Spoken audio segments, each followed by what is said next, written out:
One day, George the Steamroller was waiting for Percy to take him to a new workplace. George was being rude to Rheneas and Skarloey. "You're just worn-out wheels on worn-out rails." "You need rocks for your roads," replied Skarloey, "and we're helping you." "I need to flatten little engines in the scrapyards," retorted George. Then Percy arrived to take George away. He was still rebelling. "Railways are no good. Turn them into roads." The little engines were pleased to see him go. George grumbled all the way to the old branch line. He was going to turn it into a road. When they arrived, George was rude again. "Bumpy ride on rotten rails. I'm glad it's over." "So am I," said Percy. "Ha!" huffed George. Percy was still fuming when he met Thomas. "What's up, Percy?"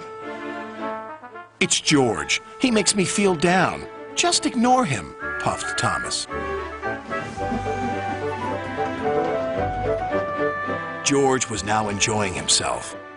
"Ripping up rails," he chortled. "What a life!" "What do you think of this, Thomas?" Thomas took no notice. George felt insulted. "You're a useless blue puffball." But Thomas didn't hear. "I'll show him who's boss." At last, the workmen reached the level crossing. "What shall we do here?" "Tear it up, tarmac it," said George. So they did, but not properly, and George knew it.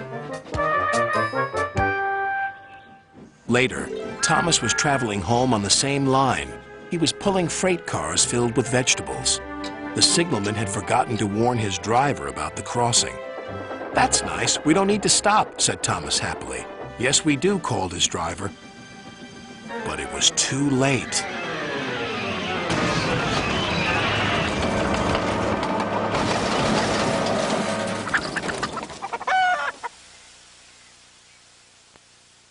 Next day, Percy told Gordon all about George.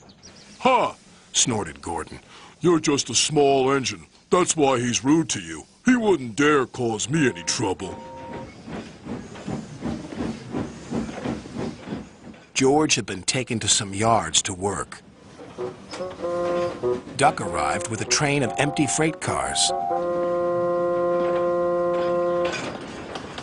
George was blocking his way, and a car was stuck on the main line. "Let me through," demanded Duck. "You'll just have to wait," replied George. "There's no time to wait. I must clear my freight cars from the main line to let Gordon through." "Then he'll have to wait too," said George. Duck's driver went to complain to the station master, but the signalman had set the signal to allow Gordon to speed through. His passengers were singing his praises, and he was making express time. "I'm the greatest! Just watch me fly by!" He whistled long and loud as he approached the station.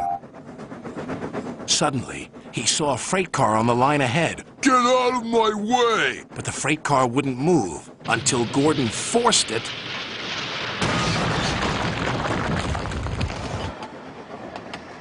By accident.